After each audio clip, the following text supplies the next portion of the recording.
Hello friends, मैं अभिषेक Dewangan GK help CGPSC के इस यूट्यूब चैनल पर आपका फिर से स्वागत करता हूं।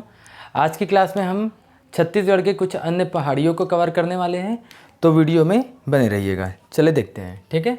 कल की क्लास में हमने छत्तीसगढ़ के प्राकृतिक विभाजन को पूरा का पूरा डिटेल हम कवर कर चुके हैं। इसकी 3 वीडियो बनी हुई हैं। अगर आप सभी वीडियो को देखना चाहते हैं तो इस चैनल के प्लेलिस्ट में जाकर आप सभी वीडियोस को देख सकते हैं। उसको देखने के बाद ही आप आज की क्लास देखिएगा। आप पहले भी अभी भी देख सकते हैं, लेकिन अगर आप पहले उसको देख लेंगे तो आपको अच्छे से और समझ आएगा, ठीक है। छत्तीसगढ़ की कुछ अन्य पहाड़ियाँ, जिसके लिए हम सबसे पहले यहाँ पर छत्तीसगढ़ का मैप ड्रॉ कर लेते हैं, ठीक है। एक काम कर रहे हैं हम, ये वाला, ठीक है। चलिए देखते हैं।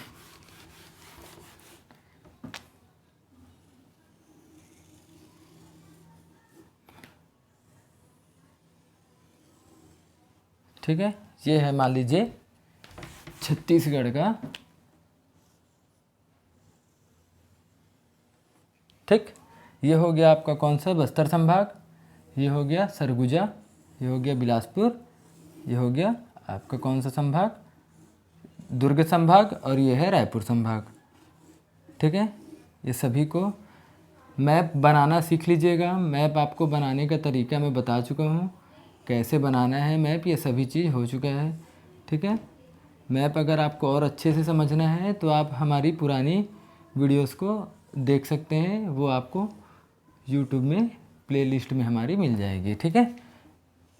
ये है सर बनाइए, छत बनाइए, एक आधा छत बनाइए, और इस प्रकार से सीढ़ी। ये है छत्तीसगढ़ के सभी जिले, ठीक है।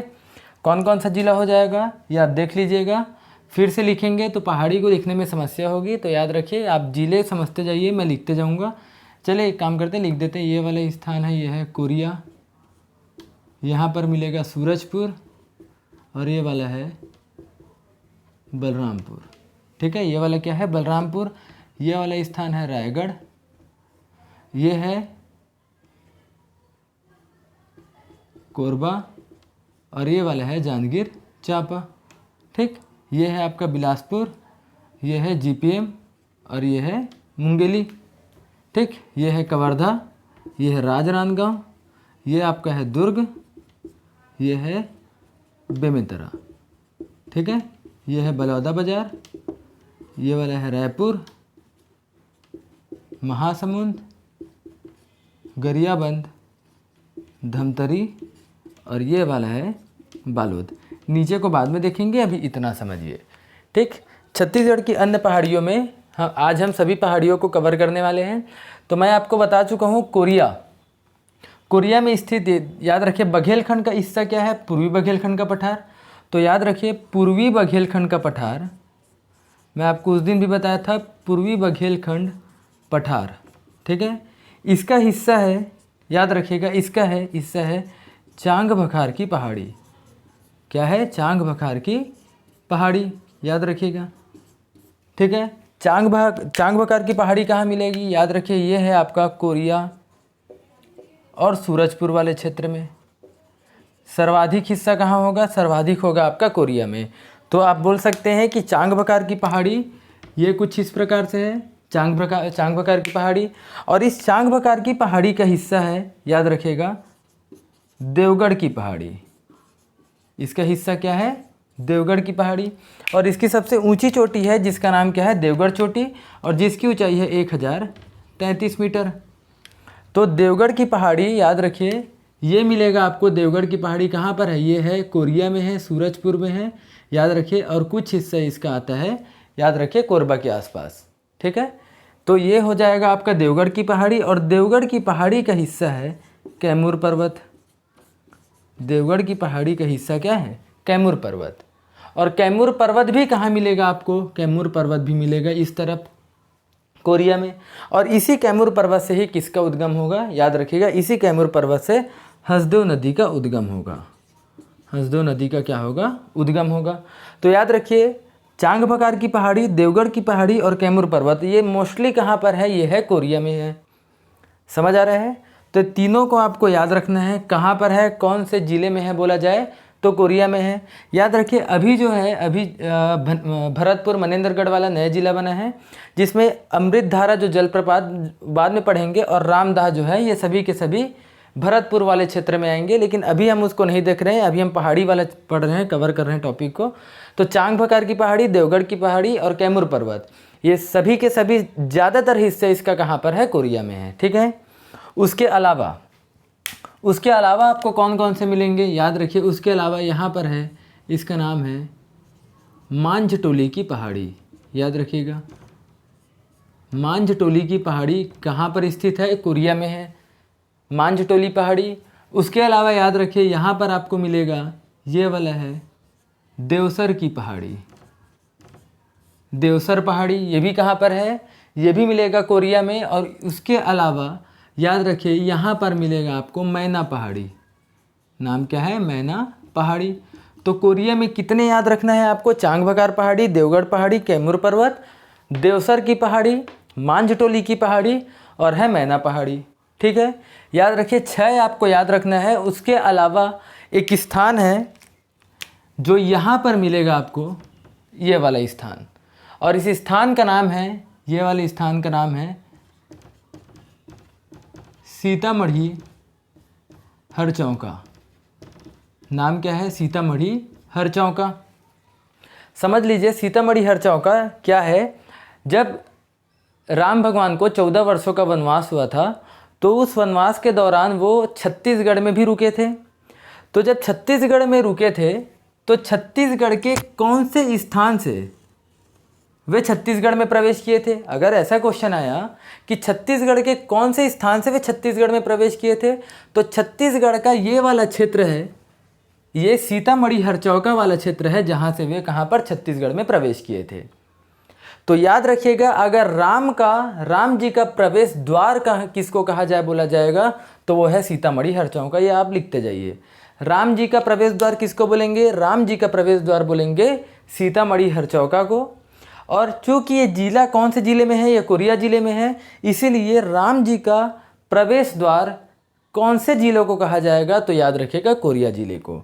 और स्थान पूछा जाएगा तो आपको याद रखना है सीतामढ़ी हरचौका। राम जी अपने 14 वर्षों के वनवास के दौरान छत्तीसगढ़ के सीतामढ़ी हरचौका नामक स्थान से वे छत्तीसगढ़ में प्रवेश किए थे। ठीक है, इसीलिए अभी जो राम वनगमन पथ वाला जो छत्तीसगढ़ को उसके लिए अभी विकसित किया जा रहा है, बनाया जा रहा है, वो उसकी जो शुरुआती हिस्सा है वो सीतामढ़ी हरचौका से है। यहीं से होते हुए पूरे के पूरे राम वनगमन पथ को विकसित किया जा रहा है। समझ आ रहा है। तो सीतामढ़ी हरचौका फेमस क्यों है, प्रसिद्ध क्यों है, याद रखिए सीतामढ़ी हरचौका यहीं पे आपको मिलेगा, राम जी का प्रवेश द्वार है। ठीक, तो कोरिया में आपको इतनी चीज़ें याद रखनी है, देवसर पहाड़ी, मांझटोली पहाड़ी, मैना पहाड़ी, चांग भकार पहाड़ी, देवगढ़ पहाड़ी और कैमूर पर्वत। और इसी कैमूर पर्वत से हसदेव नदी का क्या होगा, उद्गम होगा। ठीक, अगला देखते हैं सूरजपुर। ठीक, मैं इसको अब मिटाते जा रहा हूँ, जैसे जैसे लिखते जाऊँगा नाम मिटाते जाऊँगा। सूरजपुर में याद रखिए यहाँ पर सूरजपुर में आपको मिलेगा सीता लेखनी की पहाड़ी। नाम क्या है, सीता लेखनी की पहाड़ी, सूरजपुर में है सीता लेखनी की पहाड़ी। ये पीएससी का क्वेश्चन है, सीता लेखनी की पहाड़ी कहाँ स्थित है, तो सूरजपुर में। ऐसा कहा जाता है कि वनवास के दौरान, राम जी के वनवास के दौरान सीता माँ यही एक सीता लेखनी की एक पहाड़ी भी है और सीता लेखनी नाम से एक गुफा भी है। तो इस पहाड़ी के अंदर इस गुफा में वो क्या कर रही थी, कुछ समय तक यहाँ पर वो निवास कर रही थी। कौन, सीता माँ। तो निवास करने या रहने के दौरान वहाँ के गुफा में सीता माँ के द्वारा कुछ लिखा गया है, वहाँ के गुफा में सीता माँ के द्वारा कुछ लिखा गया है। क्योंकि सीता माँ के द्वारा उस गुफा में लिखा गया है, इसलिए उस गुफा का नाम और उस पहाड़ी का नाम क्या पड़ गया है, सीता लेखनी। ठीक है, इसलिए उस गुफा का नाम क्या पड़ गया है, सीता लेखनी। ठीक है, अगला देखिए, अगला है यहाँ पर आपको मिलेगा सरगुजा। सरगुजा में है रामगढ़ की पहाड़ी। याद रखिए सरगुजा में क्या है, रामगढ़ की पहाड़ी। और इसी रामगढ़ की पहाड़ी, याद रखिए ये वाला ही स्थान है रामगढ़ की पहाड़ी। और इसी रामगढ़ की पहाड़ी में कई सारे आपको क्या मिलेंगे, गुफाएं मिलेंगी। जिसमें पहला गुफा है सीता बेंगरा, दूसरा है लक्ष्मण बेंगरा, बेंगरा का अर्थ होता है गुफा, और तीसरा है जोगीमारा। ये रामगढ़ की पहाड़ी को डिटेल में एक अलग से वीडियो में कवर करेंगे इसके पूरे। केवल यहाँ पे 3 गुफाएं नहीं हैं, कई सारी गुफाएं हैं, कई सारे वहाँ पे मंदिर हैं, उसको बाद में हम कवर करेंगे। याद रखिए रामगढ़ की पहाड़ी ये कहाँ स्थित है? रामगढ़ की पहाड़ी है सरगुजा में, और इसी रामगढ़ की पहाड़ी की खोज, इसी रामगढ़ की पहाड़ी की खोज की थी कर्नल आउसले ने। कौन की थी? कर्नल आउसले ने की थी इसकी खोज। आ रहा है समझ में? कर्नल आउसले ने इसी रामगढ़ की पहाड़ी की खोज की थी। याद रखिए ऐसा कहा जाता है कि कालिदास ने अपनी रचना मेघदूतम की रचना इसी रामगढ़ की पहाड़ी पर ही की थी। समझ आ रहा है? कालिदास ने अपनी एक रचना है जिसका नाम क्या है? मेघदूतम। तो मेघदूतम की रचना कालिदास ने कहाँ की थी? इसी पहाड़ी पर। किसकी रचना की थी? मेघदूतम की क्या की थी? रचना की थी। याद रखिएगा, ठीक है। तो इसके बारे में हम गुफा वाले सीरीज़ में देखेंगे, लेकिन कंप्लीट रामगढ़ की पहाड़ी के बारे में एक अलग से वीडियो बनेगा।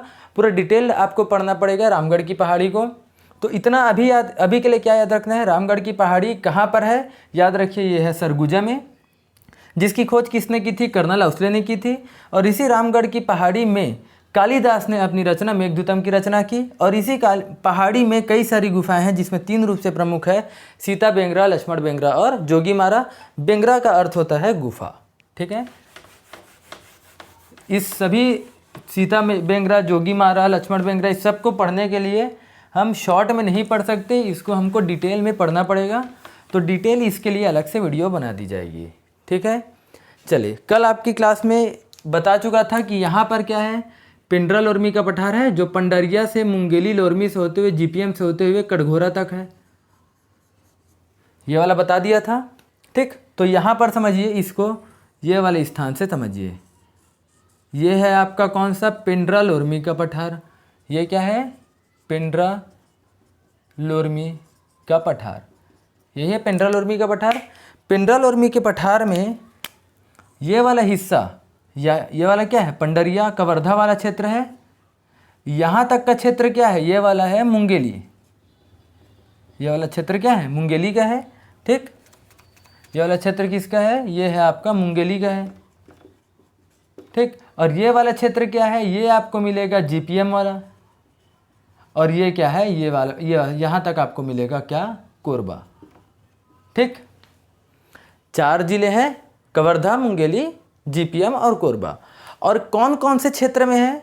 तो कवर्धा के पंडरिया में। मुंगेली के कहाँ पर है? मुंगेली के लोरमी में, मुंगेली के लोरमी में। और जीपीएम के कहाँ पर है? जीपीएम के यहाँ पर है, मिलेगा आपको पेंड्रा में मिलेगा, गौरेला पेंड्रा मरवाही के पेंड्रा में। और कोरबा के कहाँ पर है? कटघोरा में इसका विस्तार है। इतना कल सब चीज़ बता चुका था। याद रखिए कल की क्लास में आपको बताया था कि पिंडरा लोरमी पठार की सबसे ऊंची चोटी कहाँ पर है? पिंडरा में स्थित है। ये कहाँ पर स्थित है? पिंडरा में। और इसका नाम क्या है? इसका नाम है पलमा चोटी। नाम क्या है? पलमा चोटी। और इस पलमा चोटी की ऊंचाई है 1080 मीटर। कितना है? 1080 मीटर। ये कल हो चुका था। इसकी दूसरी ऊंची चोटी है जो कि कहाँ मिलेगी आपको? ये पलमा चोटी एक्चुअल में मुंगेली में बना दिया। पलमा चोटी एक्चुअल में है पेंड्रा वाले क्षेत्र में। पेंड्रा ये है आपका पेंड्रा। नाम क्या है इसका? इसका नाम मिलेगा आपको पलमा चोटी। नाम क्या है? पलमा चोटी। ऊंचाई है 1080 मीटर, ठीक। दूसरी इसकी ऊंची चोटी मिलेगी, कहाँ पर मिलेगी? ये है कटघोरा वाले क्षेत्र में। और इसका नाम क्या है? इसका नाम है लाफागढ़, लाफागढ़ चोटी। और इसकी ऊंचाई है 1048 मीटर। 1048 मीटर ये हो चुका था। तीसरी इसकी ऊंची चोटी याद रखिएगा, ये है आपका लोरमी में। कहाँ मिलेगा? ये लोरमी में है। लोरमी में इसकी ऊंची चोटी का नाम है चंदेली पहाड़ी। नाम क्या है? चंदेली पहाड़ी। और इसकी ऊंचाई है 821 मीटर। इसकी ऊंचाई कितनी है? 821 मीटर। तो पिंडरा लोरमी के पठार की सबसे ऊंची चोटी है पिंडरा में, पलमा चोटी। दूसरी है लाफागढ़ में, 1048 मीटर। और तीसरी मिलेगी आपको मुंगेली के लोरमी में, जिसका नाम क्या है, चंदेली पहाड़ी। तो नाम याद रखना है, चंदेली पहाड़ी कहाँ है, तो मुंगेली के कौन से तहसील में है, लोरमी तहसील में है। ठीक, यहाँ तक कल आपको बता दिया था। उसके बाद हम ये पढ़े थे कि यहाँ पर है कौन सा क्षेत्र है, ये वाला बिलासपुर रायगढ़ का मैदान है, कल पढ़ चुके थे बिलासपुर रायगढ़ का मैदान। तो बिलासपुर रायगढ़ के मैदान में यहाँ पर आपको मिलेगी बिलासपुर रायगढ़ के मैदान की सबसे ऊंची चोटी यहाँ पर, और इसका नाम क्या था, इसका नाम था दलहा पहाड़। नाम क्या था, दलहा पहाड़। और इसकी ऊंचाई कितनी थी, 750 मीटर। कहाँ पर है दलहा पहाड़, जांजगीर चांपा के अकलतरा में। कहाँ पर मिलेगा ये, जांजगीर चांपा के अकलतरा नामक स्थान पे है ये। कौन सा, दलहा पहाड़, जो किसका हिस्सा है, बिलासपुर रायगढ़ के मैदान का। नहीं जान रहे हो, नहीं देखे हो तो कल की वीडियो आप देख सकते हैं। ठीक, अगला है ये वाला क्षेत्र आप पढ़े थे कल, इसको मैं रफ कर रहा हूँ, याद रखिए। इसको अगर आपका हो गया होगा तो मैं इसको रफ कर दे रहा हूँ। ठीक,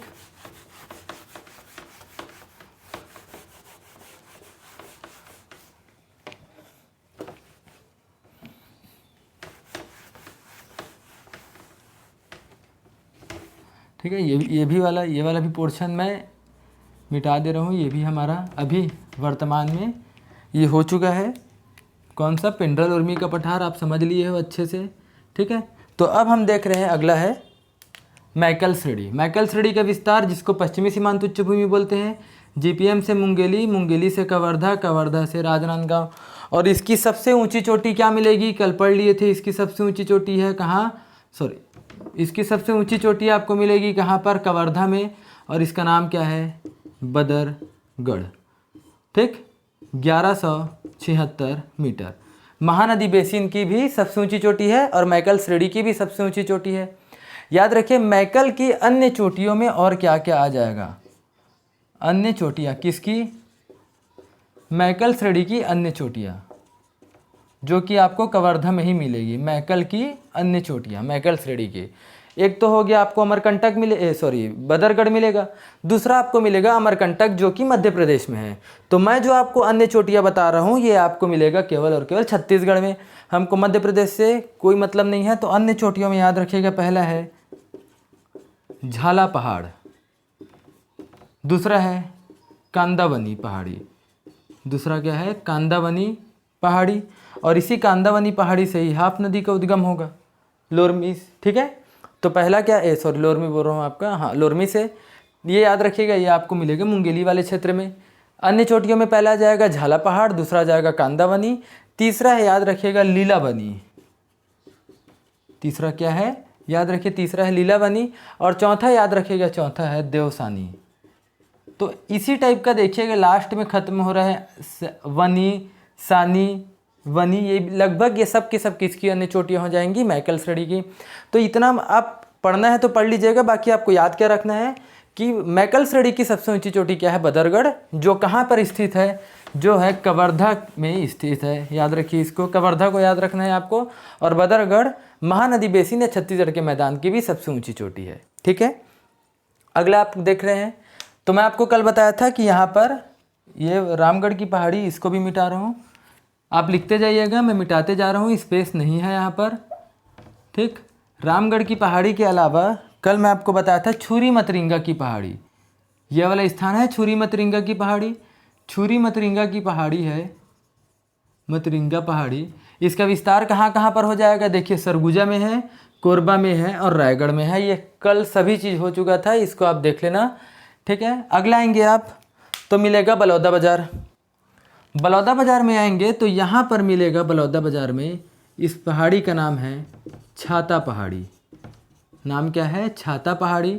यहीं पर बाबा गुरु घासीदास जी क्या कर रहे थे, यहीं पर। इसी छाता पहाड़ी कहाँ पर है, याद रखिएगा, छाता पहाड़ी, इसी छाता पहाड़ी में है औरा धौरा वृक्ष। इसी औरा धौरा वृक्ष के नीचे क्या किए थे, ये तपस्या किए थे, कौन, गुरु घासीदास जी, याद रखिएगा। तो छाता पहाड़ी कहाँ पर है, छाता पहाड़ी है बलौदा बाज़ार में। ठीक है, अगर आप राजनांदगांव आएंगे तो राजनांदगांव में आपको 3 पहाड़ी मिलेगा। राजनांदगांव में आपको कितने मिलेंगे, 3।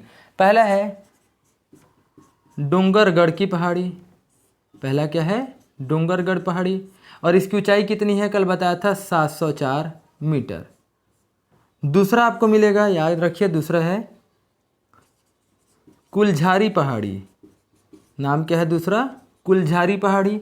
और तीसरा याद रखना है, तीसरा है प्रज्ञागिरी की पहाड़ी। तीसरा क्या याद रखना है आपको, प्रज्ञागिरी की पहाड़ी। पहला डोंगरगढ़ की पहाड़ी, दूसरा है कुलझारी पहाड़ी। याद रखना कुलझारी है वो, कुलसारी नहीं है, कुलझारी पहाड़ी। और तीसरा है प्रज्ञागिरी की पहाड़ी। ठीक है, इसी प्रज्ञागिरी पहाड़ी की एक अन्य नाम है नंगारा डोंगरी। ठीक, याद रखना है नंगारा डोंगरी किसका नाम है, प्रज्ञागिरी का। और ये तीनों के तीनों कहाँ हैं, ये याद रखिए, तीनों के तीनों आपको मिलेंगे राजनांदगांव में।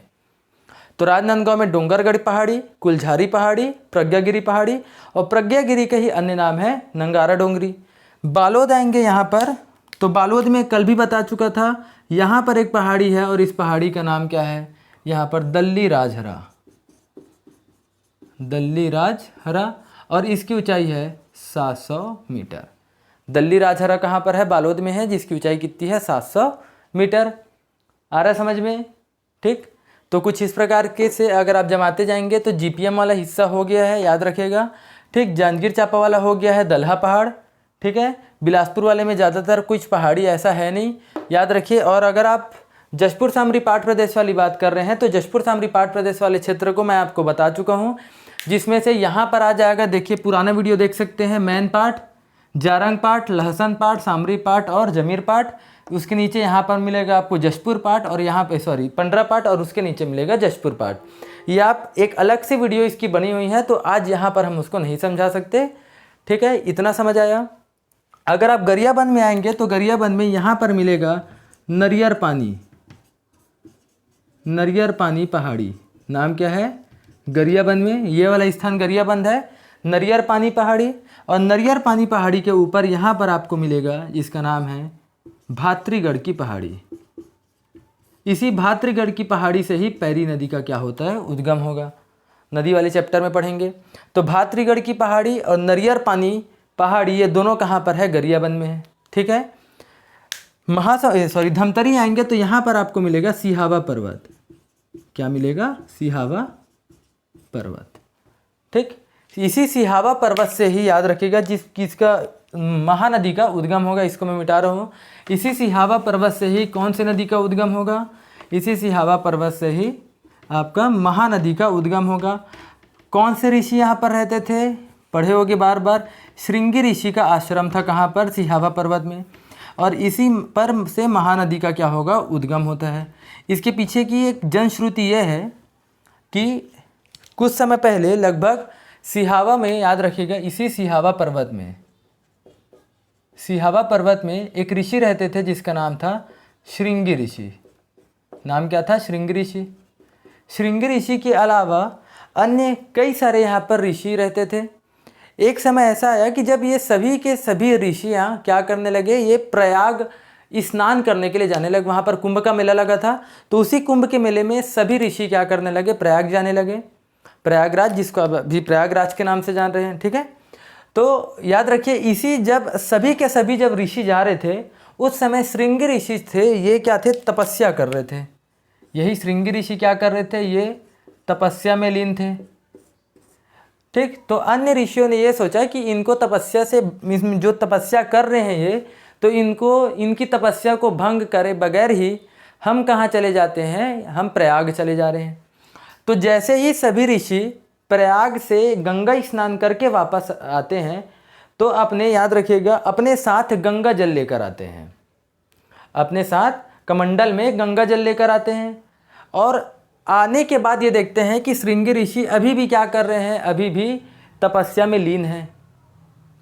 तो वो उनको, श्रृंगी ऋषि को, वो फिर अपने कमंडल से गंगा जल निकाल कर उनके ऊपर क्या कर देते हैं, छिड़काव कर देते हैं। किनके ऊपर, श्रृंगी ऋषि के ऊपर। और उसी कमंडल को उन्हीं के श्रृंगी ऋषि के पास रख देते हैं। ये सभी प्रक्रिया होती रहती है और अभी भी श्रृंगी ऋषि क्या है, तपस्या में लीन है। अभी भी ये होश में, या कहने का मतलब ये है कि अभी भी ये भगवान की तपस्या में क्या है, ये लीन है। लेकिन इसी बीच गंगा मैया जो है, चूँकि इनके ऊपर गंगा जी का गंगा नदी के पानी का छिड़काव हुआ था, इसीलिए ये अभी तक क्या थे, नहीं आए थे, तपस्या ही कर रहे थे। इसी वजह से गंगा मैया इनसे क्या हो जाती है, प्रभावित होती है और खुश होकर, प्रकट होकर श्रृंगी ऋषि को वरदान मांगने को कहती हैं।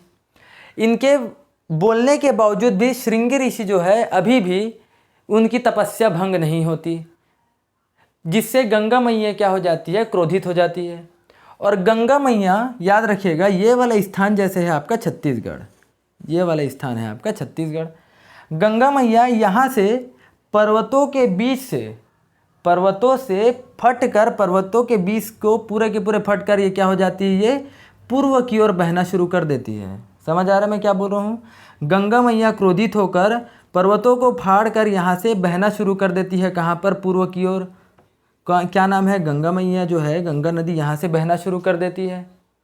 जैसे ही गंगा मैया क्रोधित होती है तो याद रखिएगा, श्रृंगी ऋषि के एक शिष्य थे, उनके शिष्य का नाम था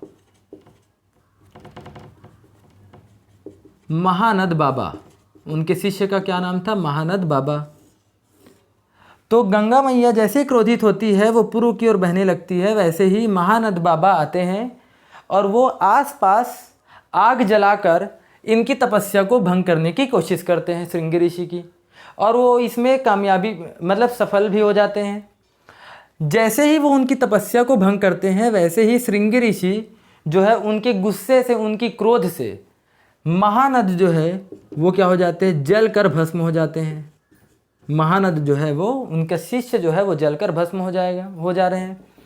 जैसे ही जलकर भस्म होते हैं, वैसे ही याद रखिएगा, जो श्रृंगी ऋषि है उनको जब पता चलता है कि क्यों महानद उनके शिष्य है, वो उनको तपस्या से भंग करने की कोशिश कर रहे थे, तो वैसे ही वो क्या करते हैं, गंगा नदी से आग्रह, गंगा मैया से आग्रह करते हैं कि आप जो है पूर्व की ओर ना बहो, आप पहले कहाँ बहो, आप पहले पश्चिम की ओर, पश्चिम से उत्तर की ओर और उत्तर से पूर्व की ओर बहो।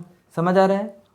उनको कहाँ बहने का आग्रह करते हैं? पूर्व की ओर सीधा ना बहकर पहले पश्चिम, पश्चिम के बाद उत्तर और उत्तर के बाद पूर्व। तो वैसे ही गंगा मैया करती है, और आज भी इसीलिए महानदी पहले पश्चिम की ओर बहती है, फिर उत्तर की ओर, उसके बाद कहाँ पर बहती है, ये बहती है पूर्व की ओर। और गंगा मैया उनको ये बोलती हैं कि इनको श्रृंगी ऋषि को, कि चूँकि महानद बाबा तुम्हारे शिष्य थे और वो बहुत ही अच्छे प्रकार से आपको एक गुरु दक्षिणा के रूप में देकर गए, मतलब उनके जैसा शिष्य आपको कभी नहीं मिलेगा, इसीलिए आज से इस गंगा, मतलब जो यहाँ से जो नदी बह रही है, उसका नाम रखते हैं महानदी। समझ आ रहे हैं? तो महानद के नाम से, श्रृंगी ऋषि के शिष्य महानद बाबा के नाम से इस नदी का नाम क्या पड़ा है? महानदी पड़ा है। ठीक, ये आप याद रखिएगा। ठीक, तो इसके पीछे समझाने का बस इतना ही था, तो कि उसका नाम एक्चुअल में महानदी क्यों पड़ा है।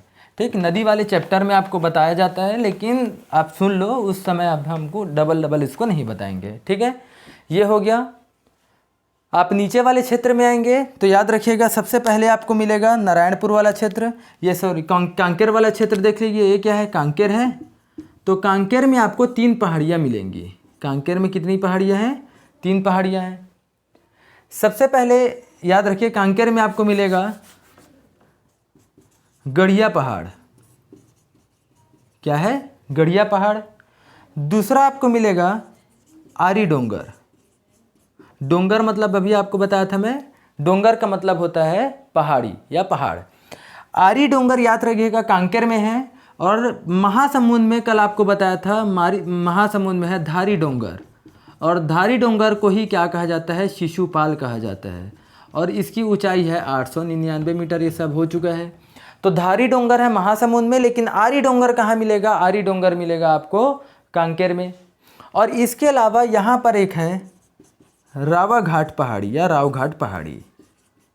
कहाँ पर है? ये भी याद रखिए, रावघाट पहाड़ी है, ये मिलेगा रावघाट की पहाड़ी।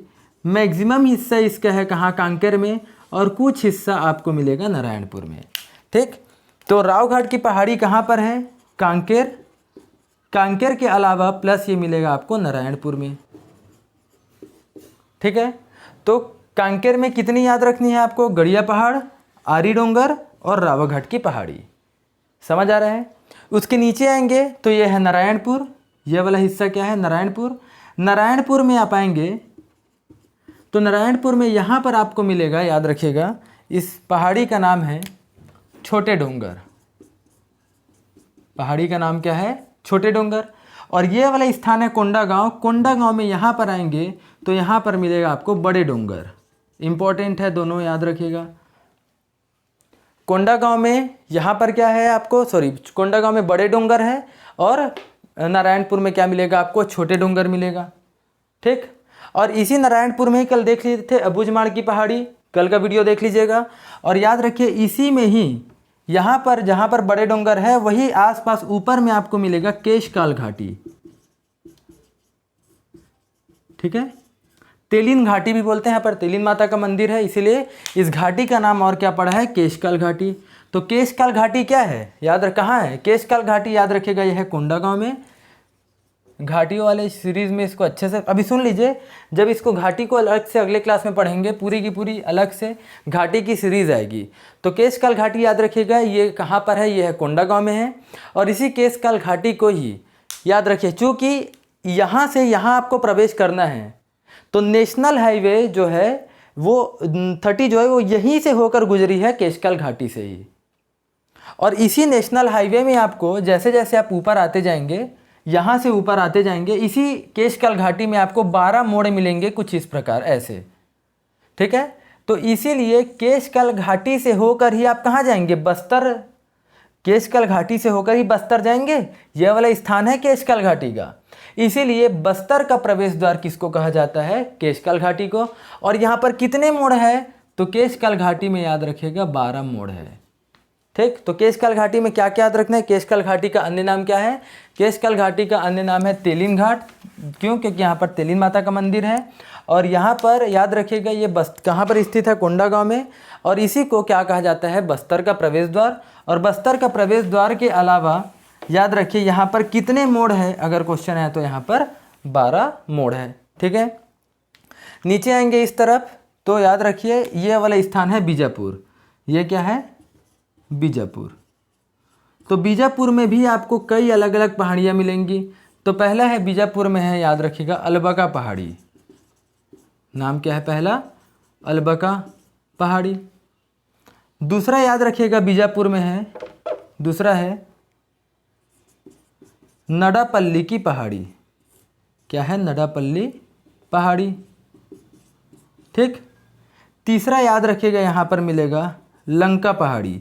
लंका गुफा भी है यहीं और लंका पहाड़ी भी है। लंका पहाड़ी में ही स्थित है लंका गुफा। तो बीजापुर में कितना याद रखना है? बीजापुर में मिलेंगे आपको 3। कौन कौन सा? अलबका पहाड़ी, नडापल्ली पहाड़ी और लंका पहाड़ी। ठीक है, बस्तर आएंगे तो बस्तर में यहाँ पर आपको मिलेगा मांझी डोंगरी की पहाड़ी। बस्तर में ही मिलेगा मांझी डोंगरी की पहाड़ी। ये वाला स्थान बस्तर है। ठीक, ये स्थान क्या है? ये वाला है आपका कोंडागांव और ये वाला क्या है? बस्तर। और ये क्या है? दंतेवाड़ा। समझ आ रहा है? तो बस्तर में क्या मिलेगा आपको? मांझी डोंगरी की पहाड़ी। बीजापुर में क्या है आपका? बीजापुर में अलबका पहाड़ी, नडापल्ली पहाड़ी और लंका पहाड़ी। ठीक, अगला आएंगे तो दंतेवाड़ा में यहाँ पर है बैलाडीला की पहाड़ी है, कल के वीडियो में हो चुका है। बैलाडीला की पहाड़ी कहाँ है? बैलाडीला की पहाड़ी है दंतेवाड़ा में। और इसी बैलाडीला पहाड़ी के पास ही आपको एक अन्य पहाड़ी मिलेगा और उस पहाड़ी का नाम है ढोलकल पहाड़ी। याद रखिएगा नाम क्या है इसका? ढोलकल पहाड़ी। कहाँ पर है? ये स्थित है, याद रखिएगा, ये है दंतेवाड़ा में। दंतेवाड़ा में स्थित है ढोलकल पहाड़ी। क्या खासियत है समझिएगा। ये कुछ इस प्रकार से मान लीजिए ये ढोलकल पहाड़ी है, कुछ इस प्रकार से है ढोलकल पहाड़ी। इसकी चढ़ाई के लिए बहुत कठिन रास्ते हैं और यहीं पर गणेश जी की एक प्रतिमा है। यहीं पर गणेश जी की क्या है? एक प्रतिमा है। चूँकि गणेश जी की वहाँ पर जो प्रतिमा है उसका आकार एक ढोलक के समान है, जो गोल है ढोलक के समान है, इसलिए इस पहाड़ी का नाम क्या है? ढोलक। देख रहे हैं, इसलिए इस पहाड़ी का नाम क्या है? ढोलकल पहाड़ी। समझ आया? गणेश जी की जो मूर्ति वहाँ पे मूर्ति है उसका आकार क्या है? ढोलक के जैसे है, इसलिए उसका पहाड़ी का नाम क्या पड़ा है? ढोलकल पहाड़ी। याद रखिएगा इस ढोलकल पहाड़ी में जो गणेश जी की प्रतिमा है, इस गणेश जी की प्रतिमा को बना यहाँ पर बसाया कौन, याद रखिएगा छिंदक नागवंशी शासक ने। छिंदक नागवंशी शासकों के द्वारा यहाँ पर गणेश जी की प्रतिमा क्या की गई, स्थापित की गई। उसके अलावा याद रखिएगा ये आपने ये देखा होगा, सुना होगा कि गणेश जी के, याद रख, गणेश जी जब परशुराम जी से युद्ध कर रहे थे तब उनके एक दांत टूट गए और वहीं से वो क्या कहलाए, एक दंत कहलाए। तो जो आप सुनते आ रहे हैं या देखते आ रहे हैं, तो इसी ढोलकल की पहाड़ी में ही, इसी ढोलकल की पहाड़ी के आसपास ही परशुराम भगवान परशुराम व गणेश जी का क्या हुआ था, युद्ध हुआ था। और इसी युद्ध में परशुराम के फरसे मतलब समझे, एक औजार है, फरसे से गणेश जी का एक दांत क्या हो गया, एक दांत कट गया।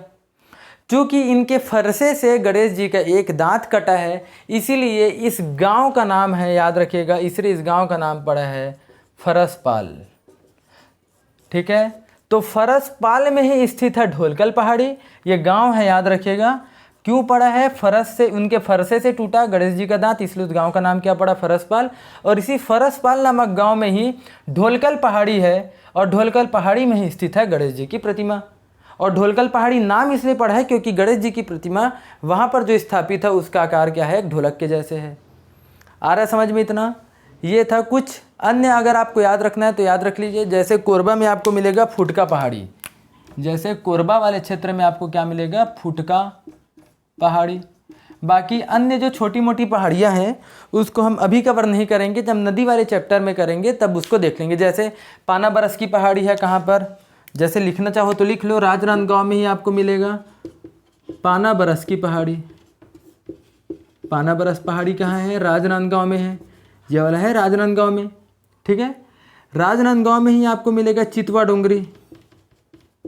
चितवा डोंगरी मिलेगा, डोंगर मतलब बताया था पहाड़ और डोंगरी मतलब पहाड़ी। जैसे यही ये कांकेर वाले क्षेत्र में आपको एक और मिलेगा, आपको मलाज कुंड की पहाड़ी। मलाज कुंड की पहाड़ी से ही दूध नदी का उद्गम होगा। तो कई सारे अन्य छोटी छोटी पहाड़ियाँ हैं, याद रखिएगा। अगर आप चाहो तो उसको याद रख सकते हो, अदरवाइज आपको याद रखने की ज़्यादा ज़रूरत है नहीं। ठीक है, ये हो गया कुछ इस प्रकार से। आपने सभी चीज़ें, सभी पहाड़ियों को देख लिया। कुछ अन्य पहाड़ियाँ अगर आपको लिखना हो तो लिख सकते हो। जैसे इसको मैं रफ कर रहा हूँ, ठीक है। सुनते जाइए, समझते जाइए, क्योंकि कुछ चीज़ें यहाँ पर, सभी चीज़ों को हम मैप से ड्रॉ कर नहीं सकते, इसलिए आप सुनते भी जाइए और लिखते भी जाइए। ठीक है, ये है राजनांदगांव। तो राजनांदगांव में एक और है, याद रखिएगा, जिसका नाम है चांदी डोंगरी। राजनांदगांव में एक अन्य पहाड़ी है, उस पहाड़ी का नाम क्या है, चांदी डोंगरी, याद रखिएगा। चांदी डोंगरी कहाँ पर है, राजनांदगांव में। तो दंतेवाड़ा में, कहाँ पर, दंतेवाड़ा में एक और पहाड़ी है जिसका नाम है चूड़ी डोंगरी। चूड़ी डोंगरी, ठीक है। चूड़ी डोंगरी कहाँ पर है, दंतेवाड़ा में। चांदी डोंगरी कहाँ पर है, याद रखना, ये है राजनांदगांव में। और धमतरी में यहाँ पर आपको मिलेगा, धमतरी में यहाँ पर है रानी डोंगरी। धमतरी में कहाँ है, ये है धमतरी में, क्या है, रानी डोंगरी। तो धमतरी में दो हो गए, पहला हो गया सिहावा पर्वत और दूसरा है रानी डोंगरी। राजनांदगांव में कितने हो गए, राजनांदगांव में हो गए आपके डोंगरगढ़ की पहाड़ी, प्रज्ञागिरी की पहाड़ी, कुलझारी पहाड़ी। प्रज्ञागिरी पहाड़ी का एक और नाम है, याद रखिएगा, नंगारा डोंगरी। और इसी के ये, और उसके अलावा राजनांदगांव में मिलेगा पाना बरस की पहाड़ी, चितवा डोंगरी और चांदी डोंगरी। ठीक है, ये हुआ। और याद रखिए, अगर आपको याद रखना हो तो ये इम्पोर्टेंट आप कह भी सकते हो कि सिहावा का अन्य नाम, अगर आप देखोगे सिहावा पर्वत, सिहावा पर्वत जो कहाँ पर है, धमतरी में, देखिए धमतरी में है। इसका अन्य नाम देखेंगे तो है सुक्तिमती पर्वत। अन्य नाम क्या है इसका, सुक्तिमती पर्वत। तथा ये पहला हो गया। और इसका अन्य नाम क्या है, श्रीखंड पर्वत। तो सिहावा पर्वत के दो अन्य नाम हैं, कौन कौन से, सुक्तिमती पर्वत और है आपका दूसरा है श्रीखंड पर्वत। ठीक है, ये कुछ पहाड़ियाँ हो गई जो आपको याद रखना ही है। कौन कौन से आपके हो गए, छोटे डोंगर, बड़े अगर आप बस्तर वाले क्षेत्र में देखेंगे तो मांझी डोंगरी की पहाड़ी हो गई बस्तर में, छोटे डोंगर हो गया नारायणपुर में, और बड़े डोंगर हो गए कहाँ पर आपके, ये हो गए कोंडागांव वाले क्षेत्र में। ठीक है, और उसके अलावा कांकेर में आपने देख लिया। जितने भी हैं इसको फिर से रिवाइज आप करते जाइएगा, याद रखिए ये कुछ चीज़ें हैं। और जितने भी आपको पढ़ाया जा रहा है याद रखिए, जैसे यहाँ पर कल आपने पढ़ा था अबूझमाड़ की पहाड़ी। अबूझमाड़ की पहाड़ी का विस्तार मैक्सिमम नारायणपुर में है, तो याद रखिए अबूझमाड़ की पहाड़ी कल आप पढ़ चुके थे। अबूझमाड़ की पहाड़ी, इसकी अगर आपको ऊंचाई लिखनी है तो 1076 मीटर है।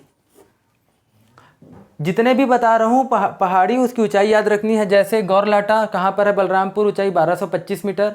ठीक है, याद रखिएगा। अभी अभी जस्ट थोड़े 2-3 महीना पहले ही एक सर्वे हुआ है, उस सर्वे के अनुसार, ठीक है, उस सर्वे के अनुसार जो दंतेवाड़ा में जो बैलाडीला है उसको छत्तीसगढ़ की सबसे ऊंची चोटी बताई गई है, और उसकी ऊंचाई बताई गई है 1267 मीटर। और गौरलाटा कितना है, 1225 मीटर। तो उस सर्वे के अनुसार जो बैलाडीला है वो सबसे ऊंची चोटी है, लेकिन अभी तक इसको प्रूफ नहीं हुआ है, इसको लेना नहीं है। अभी इतना मान के चलिए, अभी आपको 1225 ही लेना है। ठीक है, सर्वे अगर सही हुआ तो अपन 1267 सबसे ऊंची चोटी किसको मानेंगे, बैलाडीला को मानेंगे। ठीक है, इतना समझ आया। ठीक, इतना आपको अच्छे से डिटेल कवर करना है। याद रखिएगा गौरलाटा सबसे ऊंची चोटी 1225 मीटर। दूसरी सबसे ऊंची चोटी अगर आपको पूछ दिया जाए छत्तीसगढ़ की तो वह है नंदीराज, ये वाला नंदीराज 1210 मीटर। तीसरी सबसे ऊंची चोटी पूछ दिया जाए तो याद रखिएगा है ये है कौन सा, बदरगढ़ 1176 मीटर। ऐसी ऐसी चीज़ें आपको पूरी याद रखनी है। चौथी सबसे ऊंची चोटी आपको याद रखना है मैनपाट है 1152 मीटर। पांचवी सबसे ऊंची चोटी है जारंग पाट है 1145 मीटर। छठवीं सबसे ऊंची चोटी है यहाँ पर मिलेगा पलमा 1080 मीटर। ये ऐसी सभी चीज़ें आपको याद रखनी है, याद रखिएगा। ठीक है, ये सभी चीज़ें आपको अच्छे से। सातवां अगर आप देख सकते हो लाफागढ़ है 1048 मीटर। ये सभी चीज़ें आप अच्छे से कवर करते जाइए। अब कुछ हिस्सा एक और है, उसको आप समझते जाइए कि कौन कौन सी पहाड़ी जो है कौन कौन से नदी के बीच में जल विभाजक का कार्य करती है। ठीक है, कौन कौन सी नदी जो है वो, या सॉरी कौन कौन सी जो पहाड़ी है वो नदियों के बीच में जल विभाजक का कार्य करती है, इसको आपको देखना है।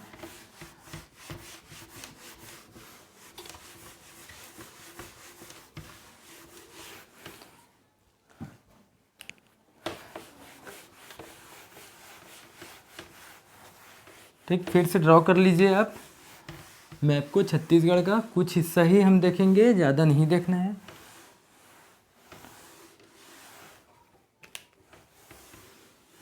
ठीक, चलिए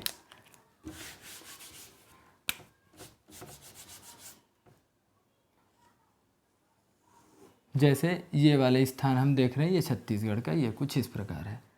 ठीक, ये